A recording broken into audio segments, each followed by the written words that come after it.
Kaixo, ongi etorria. Zati marratuaren azalera kalkulatzeko egin beharko nuke lehenengo karratu osoa kalkulatu, kentzen diogu triangelua, goikoa, eta gero kentzen diogu beste karratu txikiago. Eta geldituko litzaiguke goi galdetzen digutena. Hau, ezta? Hola, eta hola. Bi triangelu. Orain, azalera kalkulatuko ditugu. Honen azalera zein da? Azalera berdin, L berbi, aldea berbi. Badakigu aldea zen baden? Bai, 5 da. Orduan, izango litzake 5 bider 5, 25. Bigarrena, triangelu bat da.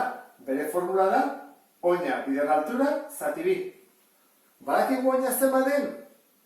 Goiko aldekoa berdina da, ezta? 5. Orduan, izango litzake oina bider altura, lauki bat da, karratu bat da. Orduan baita era 5. Bider 5, zati bi. Zenbat atatzen zaigu? 25. Zati bi, 12,5. Bueno, badakizkigu bi orduan. Hau badakigu, hau ere badakigu, eta falta zaigu txikia. Txikia, bira eta kalkulatu daiteke. Oina bider altura, L berbi, hau badakigu dela, honen erdia, ezta? 2,5